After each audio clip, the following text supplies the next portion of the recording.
దానియేలు 12వ అధ్యాయములో 3వ వచన భాగాన్ని మనము ఈ యొక్క రాత్రికాల సమయాన ధ్యానిస్తున్నాం. ఎన్నో అధ్యాయము? దానియేలు 12వ అధ్యాయము 3వ వచనములో దేవుని వాక్యము ఏమని మాట్లాడుతుంది అనేసి మనం పరిశీలన చేస్తే ప్రియులారా, అక్కడ రాయబడిన మాట ఏంటయ్యా అంటే, బుద్ధిమంతులైతే ఆకాశ మండలములోని జ్యోతులను పోలిన వారై ప్రకాశించెదరు. దేవునికి స్తోత్రం. ఏంటంట? బుద్ధిమంతులైతే ఆకాశ మండలములోని జ్యోతులను పోలిన వారై ప్రకాశించెదరు. ప్రకాశించెదరు. ఎవరు ప్రకాశిస్తారు చెప్పాలి అమ్మా?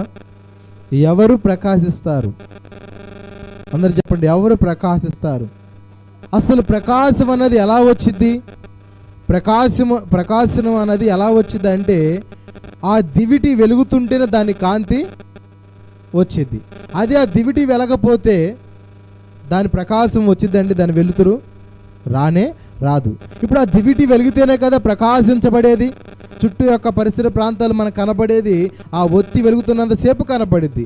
అదే ఆ దివిటి ఆరిపోతే దాని వెలుతురు తెలిసిద్దా? తెలీదు కదా. అది కూడా చీకట్లోనే ఉన్నట్లయిపోయింది. కాబట్టి దానికి అర్థమే లేదు.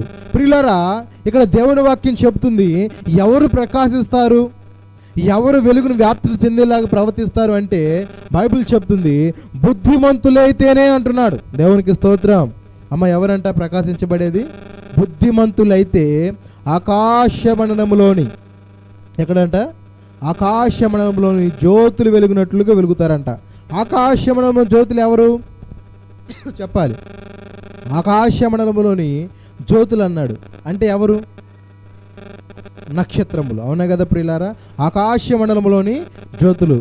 కొన్ని సందర్భాల్లో మనకి ప్రియులారా, డాబా మీద పనుకున్నప్పుడు లేదా మంచాలేసుకు రోడ్ల మీద పనుకున్నప్పుడు ఆకాశం వైపు చూస్తే ఎంతో సంతోషంగా ఉండిద్ది. చూడు, ఆ చక్కులు చూడు ఎలా మెలమెల మెరుస్తున్నాయో చూడండి అని మనం ఆలోచన చేస్తూ ఉంటాం. అదే కాదు ప్రియులారా, ఒక్కొక్క రోజున చందమామ కూడా మాయమైనప్పుడు ఆ చుక్కలు మాత్రము వెలుగుతూనే ఉంటాయి. అమావాస్య వచ్చిన రోజున చందమామలు కాండ్రావు చూశారు కదా.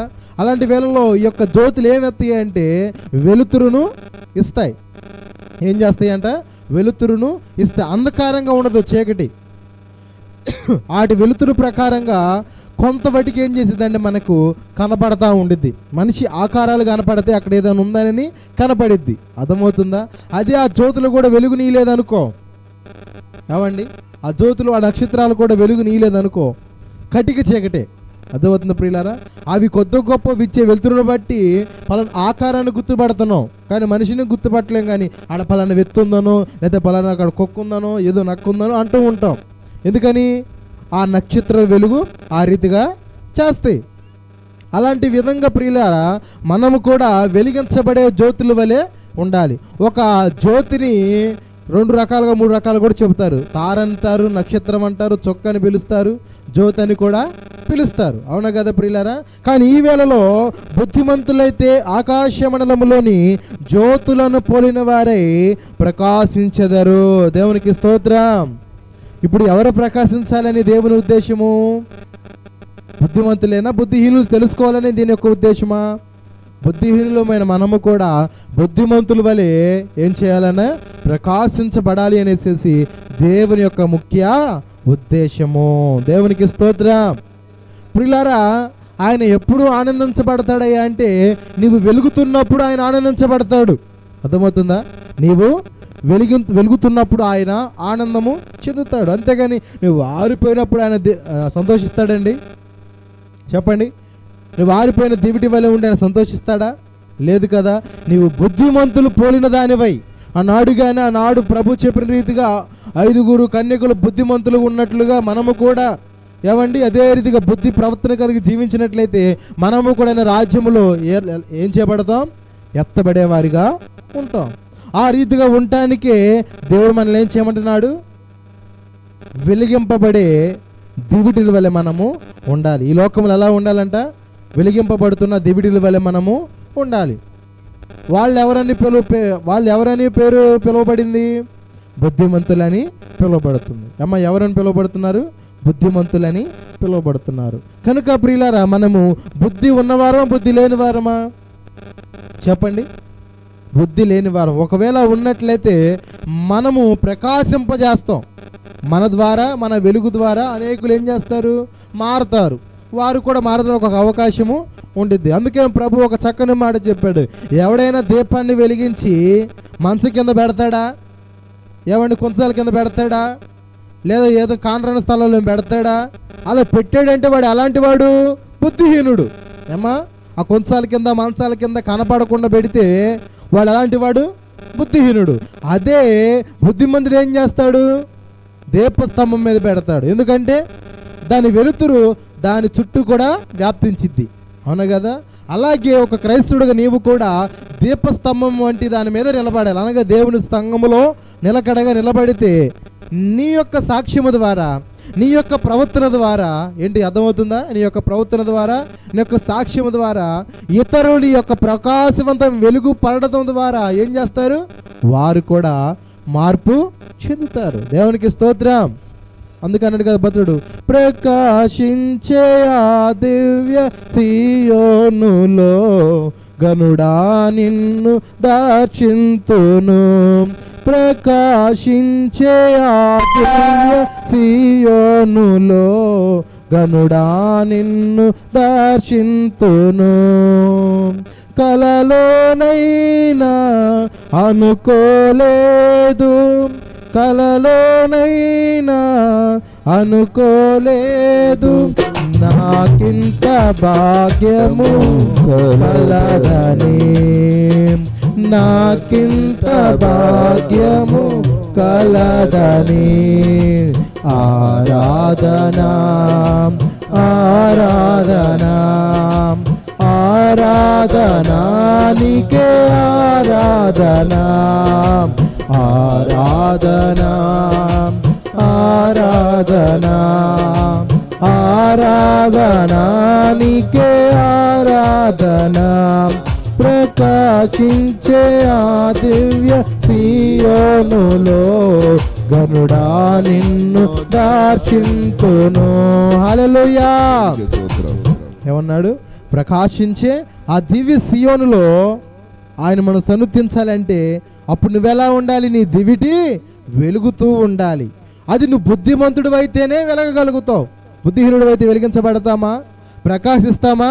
చెప్పండి. నీ వెలుగు ఇతరుల మీద పడిద్దా? పడనే పడదు.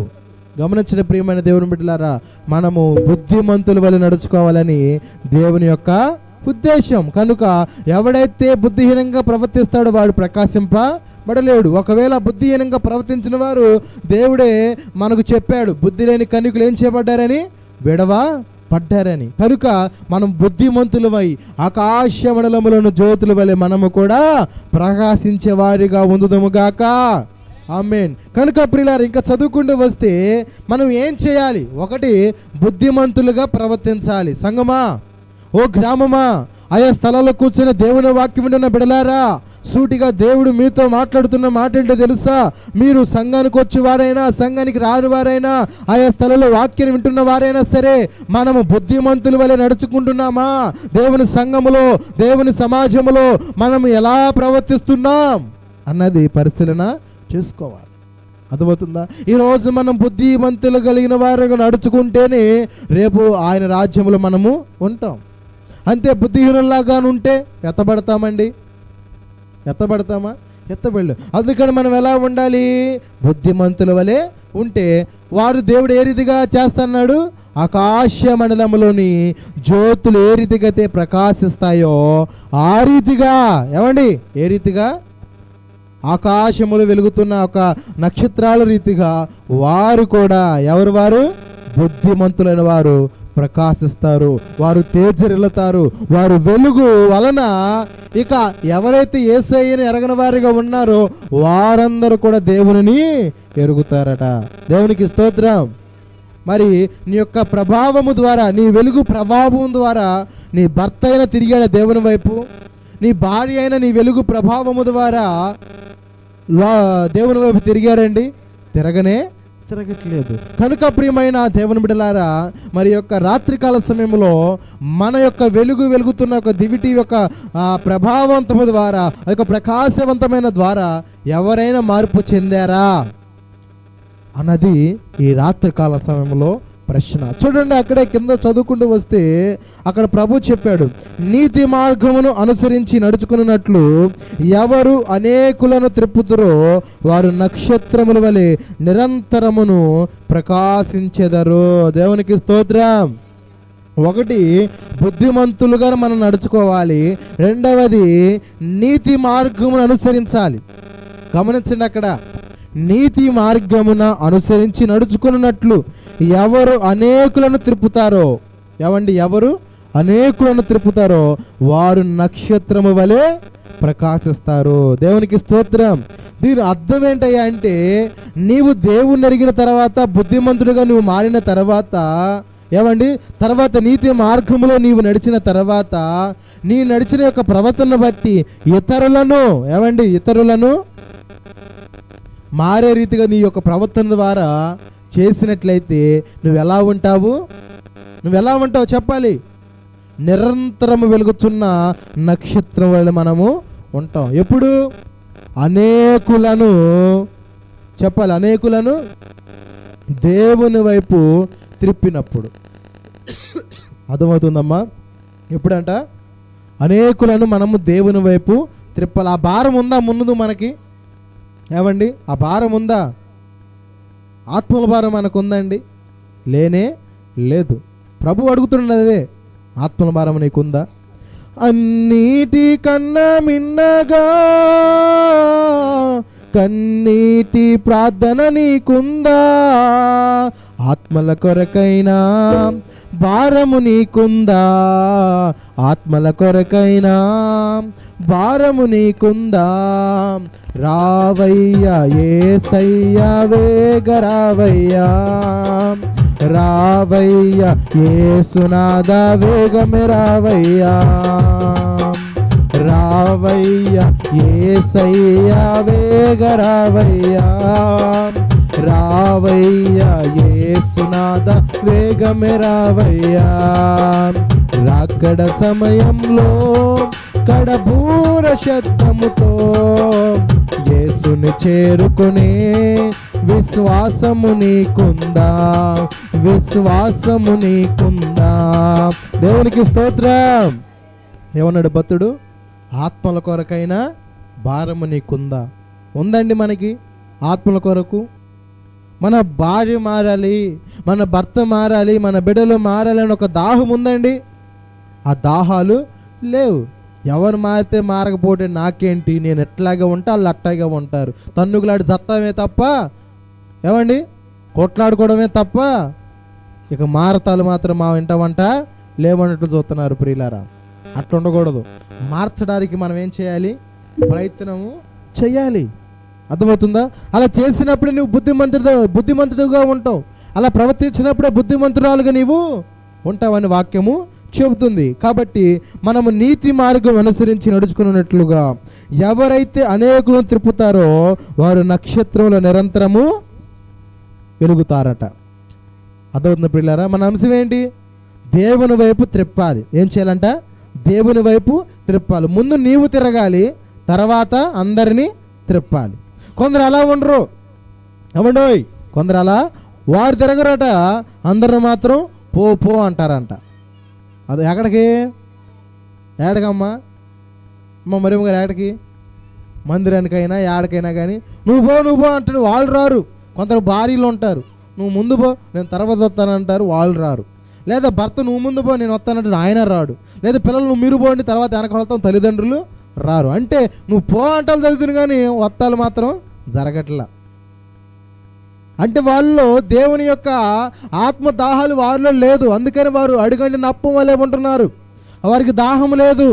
సమర స్త్రీ కన్నా దాహం ఉందేమో కానీ మనకు మాత్రం ఆత్మీయ దాహాలు లేవండి. లేవు కనుక ఆయా స్థలాల్లో కూర్చుంటున్నాం, వ్యర్థమైన స్థలాల్లో కూర్చుంటున్నాం, ముచ్చట్లకు ప్రథమ స్థానాలు ఇస్తున్నాం. కానీ దేవుని సన్నిధికి వచ్చి దేవుని సన్నిధిలో కూర్చునే విధానం ఉంటుందండి?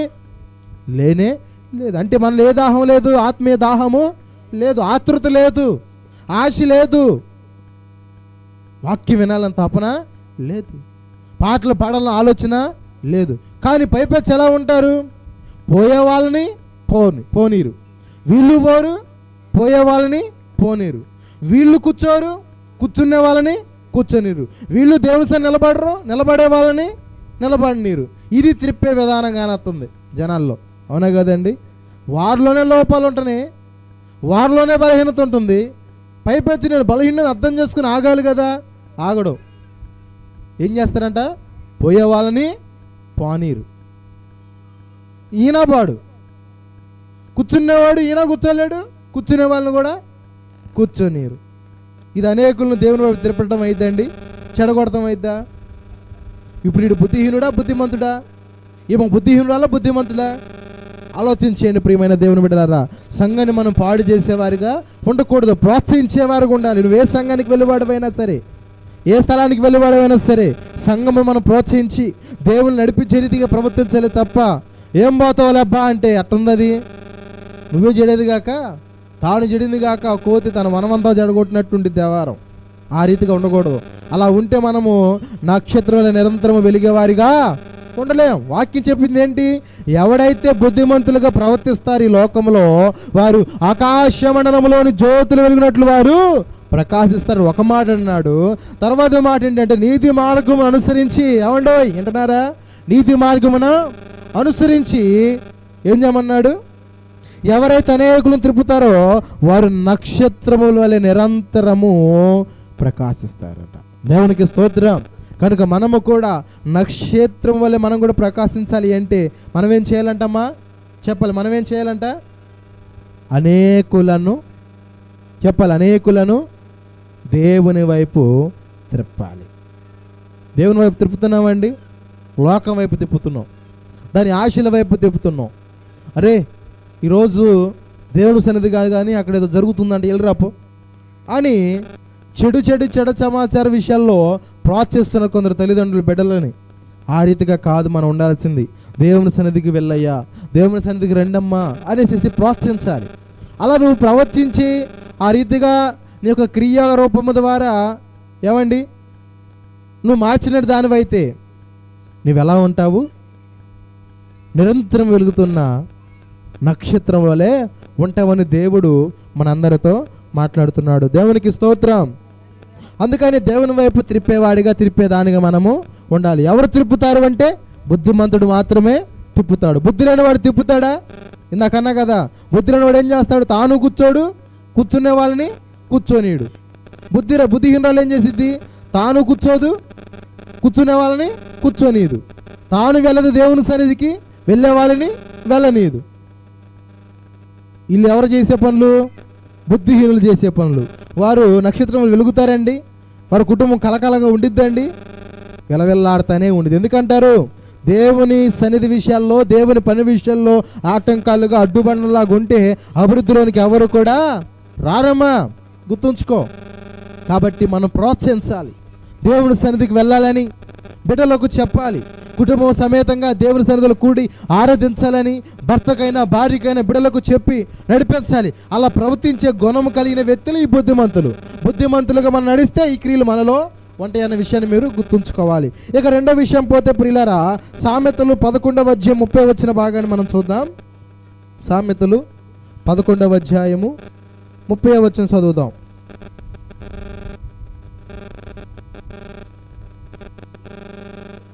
సామెతలు 11వ అధ్యాయము 30 వచ్చును.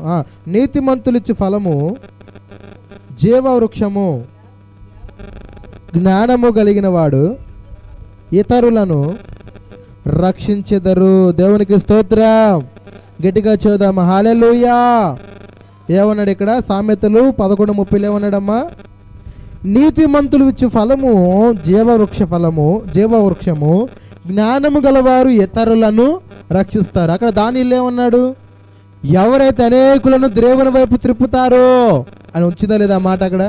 ఎవరైతే ఇతరులను అనేకులను, ఇతరులు అనేకులు ఒకే దానికి సంబంధిస్తున్న మాట. అనేకులు ఇతరులు ఎవరైతే దేవుని వైపు త్రిప్పుతారో వారు నక్షత్రం వలె నిత్యము నిరంతరం ప్రకాశిస్తారని దానియేలు భక్తుడి ద్వారా దేవుడు మాట్లాడిన మాటను మనము విన్నాం కదా. ఇక్కడ సొలొమోను ద్వారా మాట్లాడుతున్న మాట ఏంటయ్యా అంటే, నీతిమంతులు ఇచ్చే ఫలము జీవవృక్షము. నీతిమంతుల ఫలం ఎలా ఉంటుందంట? జీవవృక్షం అంట. జీవవృక్షం ఏంటి? జీవించేది, నిత్యం అది జీవించింది. దాని ఫలాలు మనం భుజించామంటే నిత్యం మనము జీవిస్తాం. ఆ జీవవృక్ష ఫలము ఏ మార్గంలో ఉంది? నీతి మార్గములోనే ఉన్నది. అందుకనే వారు నిత్యము జీవించే వారిగా ఉంటారు అనేసి లేఖనాల ద్వారా దేవుడు మనతో మాట్లాడుతున్నాడు. తర్వాత ఏమన్నాడు? జ్ఞానము గలవారు ఇతరులను రక్షిస్తారు. ఎవరు రక్షిస్తారంట? జ్ఞానము కలిగిన వారు మాత్రమే ఇతరులను రక్షిస్తారు. జ్ఞానం లేని వాడు రక్షిస్తాడని ఉందండి? రక్షిస్తాడా? తాను రక్షింపబడడు, రక్షణ పొందుకునేవాడిని రక్షణ పొందే రీతిగా చేయుడు. వాడెవడు? జ్ఞానము లేని వాడు, అజ్ఞాని. కనుక మనము జ్ఞానము కలిగిన వారిగా ఉండి ఇతరులను దేవుని వైపు త్రిప్పేవారిగా మనము ఉండాలనేసి రెండో విషయాన్ని మీకు జ్ఞాపకం చేశా. కనుక ప్రియులారా, మనము నీతి మార్గం అనుసరించే వారం అయితే జ్ఞానం మనకి లభించిద్ది. ఆ జ్ఞానము ద్వారా ఏం కలిగిద్ది ప్రియులారా? ఏం కలిగిద్ది? అనేకులను దేవుని వైపు త్రిప్పడమే కాకుండా దేవుడు నిత్యము వెలిగే ప్రకాశవంతమైన దేవుడి వల్ల దేవుడిని జీవితాన్ని మారుస్తాడు. దేవునికి స్తోత్రం. కనుక ప్రియమైన దేవుని బిడ్డలారా, అందుకని యాకోబు పత్రికలో కూడా 5వ అధ్యాయం 19వ వచనం కూడా చూస్తే అక్కడ ఏమని రాయబడిందో చూద్దాం. యాకోబు పత్రిక 5వ అధ్యాయము 19వ వచనం.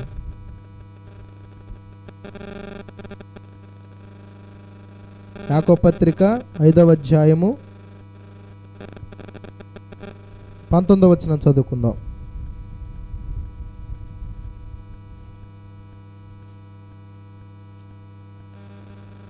ఐదవ అధ్యాయం 19వ వచనం, పేజీ నంబర్ 213.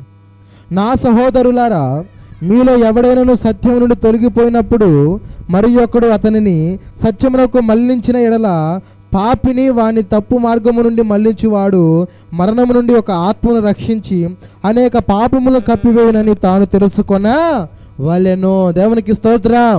ఈ మాట నాదందరూ కలిసి చెప్పండి. ఈ మాట, నా సహోదరులారా, మీలో ఎవడైనాను సత్యము నుండి తొలగిపోయినప్పుడు మరి ఒకడు అతనిని సత్యమునకు మళ్లించిన ఎడల పాపిని వాని తప్పు మార్గము నుండి మళ్లించువాడు మరణము నుండి ఒక ఆత్మను రక్షించి అనేక పాపములను కప్పివేయునని తాను తెలుసుకొనవలెను. దేవునికి స్తోత్రం. తాను తెలుసుకొనవలెను. తాను అంటే ఎవరు? తాను అంటే ఎవరు? ఎవరైతే అనేకులను దేవుని వైపు త్రిప్పుతాడో అతనే తాను అనేసి చెబుతున్నాడు. ఎవరైతే అనేకులను దేవుని వైపు త్రిప్పుతారో చెప్పాలా, వాళ్ళతో దేవుడు మాట్లాడుతున్నమాట. ఏమన్నా తెలుసా? నా సహోదరులారా, మీలో ఎవడైనాను సత్యం నుండి తొలగిపోతే వాడిని ఏం చేయాలి? సత్యంలోనికి మళ్ళించాలి. మళ్ళించేవారిగా ఉండాలని సంఘానికి ప్రభు చెబుతున్నాడు. మన అంశం ఏంటి? దేవుని వైపు త్రిప్పాలి. వాడు లోకంలో తిరిగాడని లోకంలో తిరిగినట్టుగా ఉండకూడదు. వాడిని మళ్ళీ దేవుని వైపుకే త్రిప్పాలి. అలా త్రిప్పితేనే నువ్వు బుద్ధిమంతుడు అవుతావు. అలా త్రిప్పితేనే నీవు జ్ఞానవంతుడు అవుతావు. అలా త్రిప్పితేనే నీ కుటుంబాన్ని రక్షించుకుంటావు. అలా త్రిప్పితేనే ఏమండి దేవుని వాక్య ప్రకారం మీరు అనేకులను దేవుని వైపు తిప్పితేనే నిరంతరం మీరు నక్షత్రం వలె ప్రకాశిస్తారు. దేవునికి స్తోత్రం. అదవుతున్న ప్రియులారా, చూడు ఎంత చక్కగా యాకోబు భక్తుడి ద్వారా మాట్లాడుతున్నాడు. ఈ మాట చాలా ఆనందాన్ని కలగజేస్తుంది ప్రియులారా. ఈ మాట చూడండి, ఆ మాట ఎంత స్పష్టంగా రాశాడో. నా సహోదరులారా, మీలో ఎవడైనాను సత్యం నుండి తొలగిపోయినప్పుడు మరి ఒకడు అతని సత్యమునకు మళ్లించిన ఎడలా, సత్యము నుంచి తొలగిపోయిన వ్యక్తిని సత్యమును అనుసరించే వ్యక్తి అసత్యంలో ఉన్న వ్యక్తిని సత్యంలో నడిపించినప్పుడట అప్పుడు కలిగే మహిమేంటి తెలుసా? అప్పుడు కలిగే కార్యం ఏంటి తెలుసా? వినండి, అక్కడే ఉంది. పాపిని వాని తప్పు మార్గం నుండి మళ్లించేవాడు మరణము నుండి ఒక ఆత్మను రక్షించినట్లంట. దేవునికి స్తోత్రం. ఎంత గొప్ప మాట అండి ప్రియులారా. పాపినంట ఎవరైతే అసత్యంలో ఉన్న వారిని సత్యం నడిపిస్తే వాడు మరణం నుంచి తప్పించబడిద్ది అనే ఒక స్త్రీకైనా పురుషుడికైనా దేవుడు ఎంతో ప్రేమించి మాట్లాడుతున్న మాట ప్రియులారా. మరి ఈనాడు పట్టించుకుంటున్నావా సమాజాన్ని? స్వార్థంతో కూడిన వారు ఉంటున్నావు. నేను బాగుంటే జాలే, ఆ అమ్మ ఎట్లయితే నాకేంటో అయ్యి అట్టయితే నాకెందుకు, నేను శుభ్రంగా ఉంటే జాలి అనుకున్నాను. కానీ ప్రియులారా, వాక్యం చెబుతుంది ఆ వ్యక్తి అసత్యంలో ఉన్నాడు అన్నప్పుడు నీకు తెలిసినప్పుడు నీవు ఆ సత్యంలో నుంచి సత్యంలో నడిపించే రీతిగా నీవు చెప్పాలి. దేవుని మార్గానికి నడిపించాలి. అలా తిప్పితేనే నీవు దేవుని రాజ్యంలోనికి అడుగు పెట్టగలుగుతావు. అనుక ప్రియులారా, మరి యొక్క సమయమున దేవుని వాక్యం చెబుతుంది కదా, పాపివని వాని తప్పు మార్గమును మళ్ళించేవాడు మరణము నుండి ఒక ఆత్మను రక్షించి అనేక పాపములను కప్పివేయునని తాను తెలుసుకొనవలెను. తాను అనగా సత్యములో నున్న వ్యక్తి తెలుసుకుంటాడు, అనగా బుద్ధిమంతుడు తెలుసుకుంటాడు. అయ్యో, నేను చేస్తున్న పని ఎంతో అద్భుతమైన పని. నువ్వు ఈరోజు ఆస్తులు అంతస్తులు ఈయన అవసరం లేదండి, ఇతరులకి పేరు ప్రాఖ్యత హోదా కలగజేసిన అవసరం లేదు. నువ్వు చేయాల్సిన పని ఏంటో తెలుసా? నువ్వు దేవుని ఎరిగినాక, దేవుని తెలుసుకున్నాక నువ్వు చేయాల్సిన పని ఏంటో తెలుసా? చెబుతున్నా విను. ఒకటి, అసత్యంలో ఉన్న బిడ్డలను సత్యంలోనికి మళ్ళించాలి. అలా మళ్ళించినప్పుడు ప్రియులారా, వారు పాపమును బట్టి మరణమునకు దాసులు కాకుండా పరలోకమునకు వారసులు అవుతారు. హల్లెలూయా. చూసారా, అసత్యములను ఉన్నారని అసత్యములు వదిలేయకూడదు. లోకంలో ఉన్నారు కదా బిడ్డలను, లోకంలో వదిలేయకూడదు. వారు తిప్పుకోవడానికే ప్రయత్నం చేయాలి. ప్రాణ భయం ఉన్నవాడు ఏమండి, సముద్రంలో ప్రయాణిస్తున్నప్పుడు తన చేతిలో చొక్కాని ఉన్నప్పుడు అయ్యో ఉపద్రవం వస్తుంది కదా అని దానికి ఎదురెళ్తాడండి? సముద్రము ఘోషిస్తూ అలలో తాగిడి ఎక్కువైపోతుంది, దానికి ఎదురెళ్ళాలనుకుంటాడండి? అమ్మా చెప్పాలా? వెళ్తాడా? వెళ్ళడు. తన చేతిలో స్టీరింగ్ ఉంది, చొక్కాని ఉంది కాబట్టి తిప్పుకొని ఏం చేస్తాడు? వెనక్కైనా వెళతాడు. ఎటు వాతావరణం బాగుందంటే తన నావను నడిపిస్తాడు. అవునా కదా? ప్రాణ భయం నిమిత్తమే మన ప్రయాణాన్ని కొనసాగించలేకపోతున్నాం కదా. మరి బిడ్డలు లోకంలో ఉన్నారని, లేదా భర్త లోకంలో ఉన్నాడని, భార్య లోకంలో ఉందని అలా వదిలేస్తే వారి జీవితం ఏమైపోయింది? పట్టించుకోకపోతే ఏమైపోయింది? అలల చేత మునిగిపోయిద్దా లేదా? కుటుంబాలు అలా పాడైపోతాయా లేవా? ఆలోచించేయండమ్మా, అయ్యా ఆలోచించేయండి. ఆ రీతిగా ఉండకూడదు, త్రిప్పుకోవాలి. మన బిడ్డలను దేవుని వైపు త్రిప్పుకోవాలి. మన భార్యలోని బిడ్డలైన మీరు భర్తలను దేవుని వైపు త్రిప్పాలి, భర్తలైన మీరు భార్యలను దేవుని వైపు త్రిప్పాలి. అలా త్రిప్పినప్పుడే కదా మీరు ఎలా ఉంటారన్నాడు దేవుడు.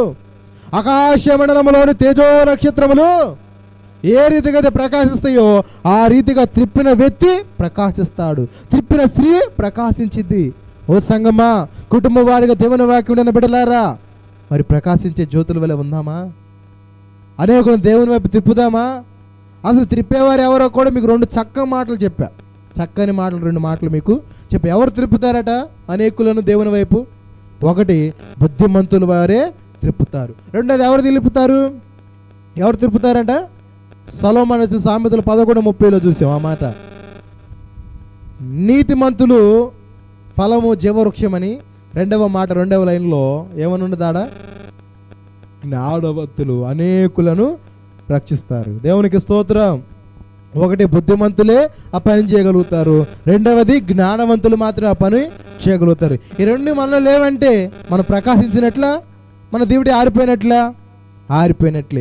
ఆత్మ పట్ల భారము లేనట్లే. అందుకనే మనం ఏం చేస్తున్నాము? బుద్ధిహీనులుగానే ఉంటున్నాం. ఈ రాత్రికాల సమయమైన దేవుని వాక్యం ప్రేమించి మనతో చెప్పింది కనుక ఈ రోజు నుంచి, ఈ క్షణం నుంచి మనము కూడా బుద్ధిమంతుల వలె, రెండవది జ్ఞానవంతుల వలె అనేకులను, దేవుని ఎరగని వారిని దేవుని వైపు త్రిప్పేవారిగా మనమందరము కూడా ఉందుదముగాక. అలాగే బుద్ధిమంతుల వలె మనము కూడా తేజో నక్షత్రముల వలె, ఏమండి, ఆకాశములో వెలుగుతున్న జ్యోతుల వలె నిత్యము వెలిగి ప్రకాశించేవారిగా నీ యొక్క ప్రకాశవంతమైన ప్రవర్తన ద్వారా అనేకులు మారి దేవుని సన్నిధికి వచ్చుదురుగాక. కనుక ప్రియులారా, ఈ రాత్రికాల సమయం పరిశీలన చేయండి. నిజంగా మనం ప్రకాశిస్తున్నామా? నిజంగా ఇతరులను ప్రోత్సహించే వారికి ఉంటున్నామా? ఇతరులు అనేకులు దేవుని వైపు తిప్పుతున్నామా? నువ్వు కానీ ఇతరులు దేవుని వైపు తిప్పితే నువ్వు ఎంత గొప్ప పని చేస్తున్నావో యాకోబు పత్రికలో భక్తుడు యాకోబు ద్వారా దేవుడు మాట్లాడాడు. ఏమని? ఒక పాపి ఆ మరణము నుండి తప్పించి జీవములోనికి నీవు నడిపించిన దాని అవుతావు సుమా అని దేవుడు ప్రేమించి మాట్లాడుతున్నాడు. కనుక ఈ సమయం మనము కూడా ఇంకా దేవుని ఎరగని వారు ఎవరైతే ఉన్నారో వారి యొద్దకు వెళ్ళి దేవుని వాక్యాన్ని చెప్పి దైవజనులు పరిచయం చేసి దేవుని నడిపించే వారిగా ఉందుదముగాక. ప్రార్థన చేసుకుందాం. ఈ క్లుప్త సందేశమును దేవుడి వెనుకలో దీవించి మిమ్మల్ని అందరినీ కూడా ఆశీర్వదించునుగాక. ఆమేన్. ప్రార్థన చేసుకుందాం. విన్న వాక్య నిమిత్తముగా అందరూ కూడా చిన్న ప్రార్థన చేసుకుందాం. నిజమే ప్రభువా, ఎవరు బుద్ధిమంతులు, ఎవరైతే దేవుని వైపు త్రిప్పుతారు అంటే, ఒకటి బుద్ధిమంతులే అన్నావయ్యా, రెండవది జ్ఞానవంతులే త్రిప్పుతారనేసి చెప్పావు నాయనా. ఇదిగోనైనా దానియేలు 12వ అధ్యాయం 3వ వచనంలో బుద్ధిమంతులైతే ఆకాశ మండలములను జ్యోతుల వలె నిత్యము ప్రకాశిస్తారన్నావు ప్రభా. నీతి మార్గం అనుసరించి వారు ఎవరైతే అనేకులను దేవుని వైపు త్రిప్పుతారో విన్న బిడ్డలకైనా నాయనా దేవక ఆశక్తిని పుట్టించమని అడుగుతున్నాము నాయన. అయ్యా, నిరంతరము వెలుగుతున్న అయ్యా నక్షత్రం వల్ల ప్రతి కుటుంబం ఉండాలయ్యా. ప్రభువా నీకు స్తుతులు నాయన, స్తోత్రాలు నాయన. ప్రభువా దయగలిగిన తండ్రి నీకు స్తుతులయ్యా. అయ్యా, ఎవరు దేవుని వైపు తిప్పుతారంటే బుద్ధిమంతులే అన్నావు. నిజమగా నేను బుద్ధిహీనుక, ఇంకా నా భర్తను నీ యొద్దకు త్రిప్పలేకపోయానయ్యా, నా భార్యను బిడ్డలకు నీ వైపు త్రిప్పలేకపోయానయ్యా, కేవలం బుద్ధిహీనునయ్యా. అయ్యా, బుద్ధిహీనురాలను ఒప్పుకుందావమ్మా.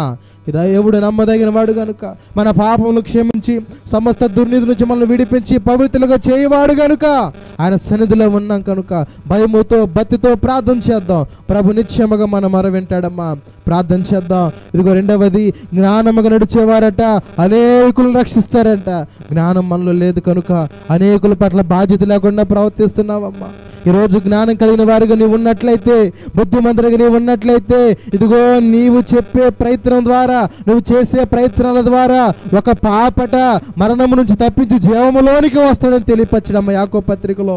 కనుక ఆ రీతిగా మనం ఉండాలి అనేసి సంఘాన్ని దేవుడు ప్రేమించి ఈ రాత్రికాల మనల్ని ప్రేమించి ఈ వాక్యాన్ని చెప్పాడు కనుక వాక్య ప్రకారంగా ప్రవర్తించడానికి అట్టి మనసు కావాలయ్యా, అట్టి బుద్ధి కావాలి నాయనా అని ప్రార్థన చేద్దాం.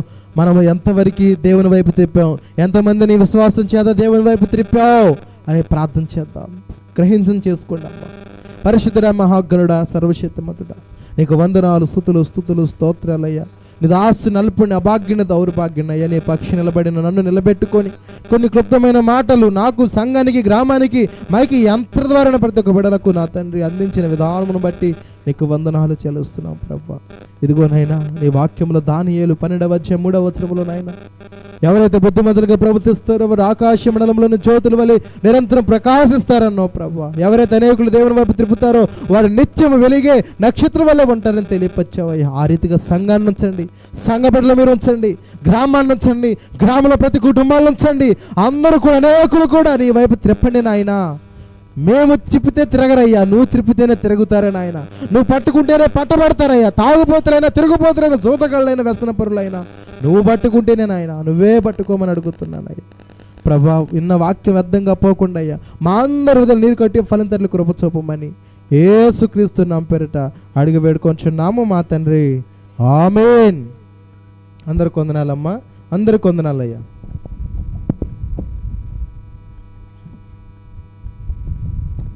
దేవునికి స్తోత్రం. హల్లెలూయా, హల్లెలూయా, హల్లెలూయా.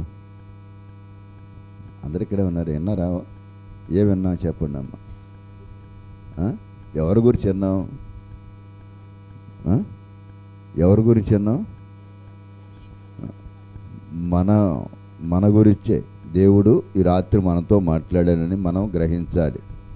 ఎందుకంటే ప్రేమైన దేవుని బిడ్డలారా, ఒక స్త్రీ ఉందంట. ఎవరు? ఒక స్త్రీ ఉంది. ఆ స్త్రీ దేవుని యందు మంచి విశ్వాసి, ప్రార్థన ఇడవకుండా వెళ్ళిపోద్ది. ఎప్పుడు కూడా నాగా అనేది పెట్టదు.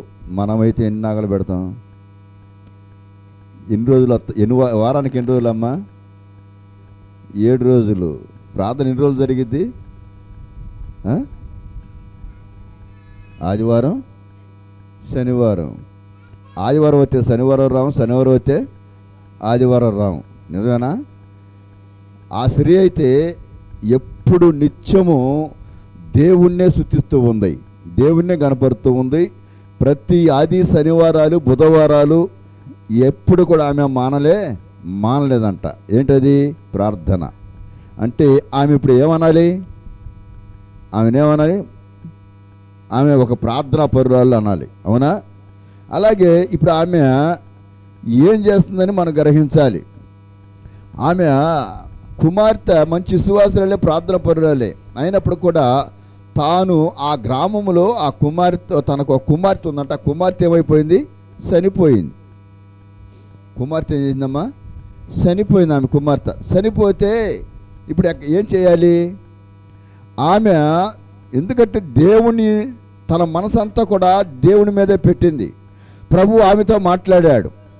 ఏమని మాట్లాడాడు అంటే, నీవు ఆమె ఎక్కడ కూడా చూసినా కూడా రూపాయి కూడా లేదంట ఆమెకు, ఆమె ఇంట్లో కానీ ఆమె చేతిలో కానీ. ఇప్పుడు ఆ మట్టి కార్యక్రమం ఏం అవ్వాలి చెప్పండి? ఏం చేయాలమ్మా? ఏం చేయాలి ప్రభువా అనే ప్రార్థన చేస్తూ ఉంటే ఆ గ్రామ అధికారి అంట, ఎవరో గ్రామ అధికారి, ఒక రాజుగారు, ఆ రాజుగారి ఇంటికి నువ్వు వెళ్ళు, అతను నీకు ఏమిస్తాడు? డబ్బులు ఇస్తాడు అని చెప్పాడంట ప్రభు. ఆమె ఆలోచించాలి. సరే ఆమె వెళ్ళిన తర్వాత ఆ రాజుగారు చూశాడు ఆమెను. చూసి ఆ రాజుగారు పైనుండి చూశాడు. ఆమె ఇంటికి వెళ్ళిన తర్వాత దిగొచ్చి ఏంటి వచ్చావన్నాడు. అయ్యా రాజుగారు ఇట్లా జరిగిందయ్యా, మరి మా కుమార్తె చనిపోయింది, మట్టి చేయటానికి నా దగ్గర డబ్బులు లేవయ్యా, ప్రభు నేను ప్రార్థన చేస్తే ప్రభు నీ వద్దకు వెళ్ళమన్నాడు. ఏమండి అమ్మ ఇటేనండి, వెళ్ళమన్నాడు అని అంటే రాజుగారు ఏమనాలి ఇప్పుడు? అమ్మ రాజుగారు ఏం చెప్పాలి మీరు చెప్పండి? డబ్బులు ఇవ్వమన్నాడు ప్రభు, నీ ఇంటికి వెళ్ళమన్నాడు, డబ్బులు ఇస్తాడని చెప్పాడు ప్రభు అని చెప్పింది. ఇప్పుడు ఆయన ఏం చేయాలి? నువ్వు మంచి విశ్వాసురాలమ్మా, సరే ప్రభువే చెప్పాడు కదా అని డబ్బులు ఇస్తే ఏ బాధ ఉండదు. అతను ఏమన్నాడు? సరే మీ ప్రభు చెప్పాడు కనుక నేను ఒక మాట చెబుతా, ఆ మాట ప్రకారంగా నువ్వు చేస్తానంటే నేను డబ్బులు ఇస్తానన్నాడు. ఏమన్నాడు? ఆ మాట ప్రకారం చేస్తే నేను డబ్బులు ఇస్తాను. సరే చెప్పయ్యా అంది. సరే నేను డబ్బులు ఇచ్చిన తర్వాత మీరు శవాన్ని ఎక్కడ పెడతారు? పెట్టెలో పెట్టి తీసుకెళ్తారు కదా. తీసుకెళ్ళేటప్పుడు ఆ పెట్టి మీద ఒక పేరు రాయమన్నాడు. ఏమి రాయమనంటే, దేవుడు లేడు, బుద్ధిహీనుడు తమ హృదయములో అనుకొందురు అని రాయమన్నాడు. దేవుడు లేడని రాయమన్నాడు అతను రాజుగారు. ఏమేం చేసింది? మాటకు ఒక మాట కలిపి ఏమని రాసింది? దేవుడు లేడు, బుద్ధిహీనుడు తమ హృదయములో అనుకొందురు అని రాసిందంట. సరే ఈ రాజుగారు పైనుండి చూశాడు. ఆ శవం పెట్టి వెళ్తుంటప్పుడు ఆ శవం పెట్టి మీద చూశాడు. ఏమని రాసి ఉంది? దేవుడు లేడని బుద్ధిహీనుడు తమ హృదయములో అనుకొందురని రాసిన పేరు చదివాడు. సరే ఆ ఇంటి ముందుకు వెళ్ళేటప్పుడు ఆ పెట్టిన అక్కడ ఆపింది. ఆపిన తర్వాత రాజుగారు గబగబా దిగొచ్చి ఏమన్నాడు? ఇప్పుడు ఏం చేయాలి? నేను చెప్పింది ఏంటి, నువ్వు చేసింది ఏంటి? నేను దేవుడు లేడని రాయమన్నా. ఏమండి? నేను దేవుడు లేడని రాయమన్నా, నువ్వేం రాశావు? దేవుడు లేడని బుద్ధిహీనుడు అంటే నేను బుద్ధిహీనుడా? ఏమండి? అంటే ఇప్పుడు అతను ఎలాంటి వాడు చెప్పండి? బుద్ధిహీనుడు కాబట్టేగా. ఆ బుద్ధిహీనుడు కాబట్టే తన పేరు ఎవరు రాస్తారండి? శవంపేట మీద రాస్తారా? ఆలోచించండి. ఎందుకంటే అసలు ఒక గర్వం కలిగిన వాడు, అధికారం కలిగిన వాడు, దేవుడు అంటే లెక్క చేయని వాడు, దేవుడి మాట అంటే విన్నవాడు, అలాంటి వాడు ఏం చేయాలంటే ఏమన్నాడు? ఇప్పుడు ఆమె మాట ఎప్పుడైతే ఆమె ఆ రాయబడిన పేరు చూశాడు, ఆమె గబగబ డాబా నుంచి దిగొచ్చి నువ్వెందుకు రాసావు? నేను దేవుడు లేడని రాయమన్నాను కదా, అంటే నువ్వు బుద్ధిహీన, నేను బుద్ధిహీన అని అతను బహుగా రోదనపడ్డాడంట. రోదనపడిన తర్వాత ఆమె వెళ్ళిపోయింది, ఆ యొక్క మట్టి గారికి వెళ్ళిపోయింది. ఈయన ఎక్కడికి వెళ్ళాడు? ఇంట్లోకి వెళ్ళి బాధపడుతున్నాడు, కోపడుతున్నాడు, అదిరిపడుతున్నాడు. ఏమని? నేను బుద్ధిహీన అని అదిరిపడుతున్నాడంట. ఏమండి? అదిరిపడుతున్నప్పుడు అంటే ఇప్పుడు చూడండి, ఆలోచనలోకి వచ్చినప్పటికీ అతను ఒక ఆలోచన చేశాడు. అంటే నిజంగా ఆమె దేవుడు ఉన్నాడనే కాదు నా దగ్గరికి వచ్చింది, దేవుడు మాట కొరకే నా దగ్గరికి వచ్చింది అని ఆలోచన చేశాడంట. ఆలోచించి మీ దేవుడే గొప్పవాడని అతను మారిపోయాడంట. దేవునికి స్తోత్రం. ఇప్పుడు మార్చిందా మారిపోయిందా అమ్మా? మార్చిందా మారిపోయిందా? మనం మారిపోతామా మనం మారుతామా? మనమైతే మారిపోతాం కదా.